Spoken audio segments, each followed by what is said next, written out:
চিকেনের বিভিন্ন ধরনের রেসিপি হয়ে থাকে। রেস্টুরেন্ট, ধাবা বা হোটেলে বিভিন্ন ধরনের চিকেনের রেসিপি সার্ভ করা হয়। তবে সব থেকে কম মশলায় আর সব থেকে সুস্বাদু চিকেনের রেসিপি টমেটো বা দই ছাড়া রান্না করব, খেতে অসাধারণ। প্রথমে এখানে নিয়েছি সর্ষের তেল।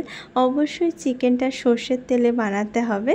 তার সাথে এখানে কিছু গোটা মশলা নিয়েছি, যেমন তেজপাতা, শুকনো লঙ্কা, এলাচ, দারচিনি আর কাঁচা লঙ্কা।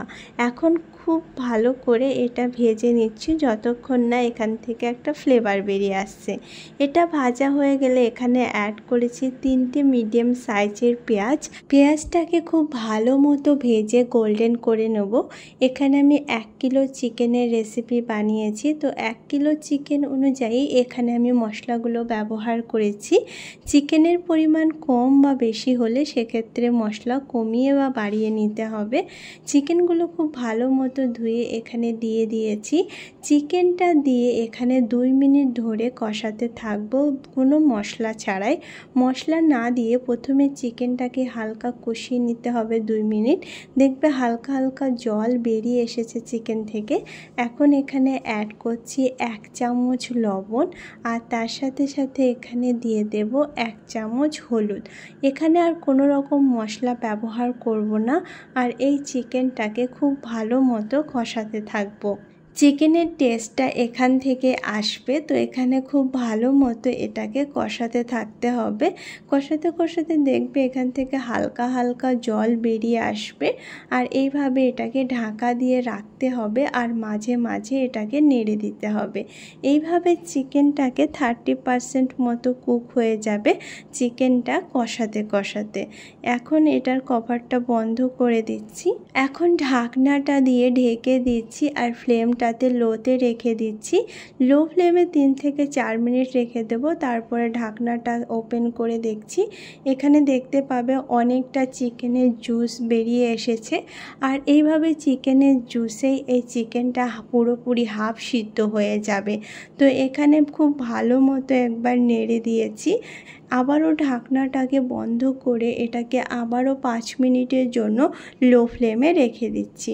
5 মিনিট পরে আবার ঢাকনাটা ওপেন করছি, আর এখন এখানে অ্যাড করছি 2 চামচ আদা রসুনের পেস্ট, তার সাথে একটা পেঁয়াজের কুচি। এখানে কাঁচা পেঁয়াজ ব্যবহার করেছি 1 পিস। এখন আবারও চিকেনটাকে খুব ভালো মতো কষাতে থাকবো আরও 2 থেকে 3 মিনিট ধরে। ধীরে ধীরে চিকেনটা দেখতে পাবে অনেকটাই সিদ্ধ হয়ে এসেছে। এখন এর ঢাকনাটা আবারও বন্ধ করে দিচ্ছি, আর ফ্লেমটাকে লোতে রেখে আবারও 5 মিনিট পরে ঢাকনাটা ওপেন করছি। আর এখন দেখতে পাবে চিকেনটা খুব ভালো মতো কষানো হয়ে গেছে, আর চিকেনটা এখন প্রায় 60% কুক হয়ে গেছে। খুব ভালো মতো নেড়ে চেড়ে এখানে বাকি মশলাগুলো দিয়ে দেব। 1 চামচ জিরের গুঁড়ো, তার সাথে এখানে দিয়ে দিচ্ছি 1 চামচ শুকনো লঙ্কার গুঁড়ো আর 1 চামচ ধনে গুঁড়ো। এখন খুব ভালো মতো আরও একবার চিকেনটাকে কষাতে থাকবো। এখানে টমেটো বা টক দই ব্যবহার করব না।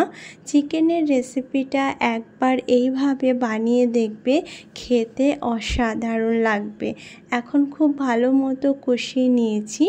এই পর্যায়ে এখানে দিয়ে দিচ্ছি জল, আর এখানে আমি গরম জল ব্যবহার করেছি। গরম জল দিলে কালারটা খুব সুন্দর আসে, তাই এখানে গরম জল ব্যবহার করবে। খুব বেশি জল এখানে ব্যবহার করিনি, চিকেনটা অলরেডি 60% কুক হয়ে গেছে, তাই এখানে আমি 2 কাপ মতো জল ব্যবহার করেছি।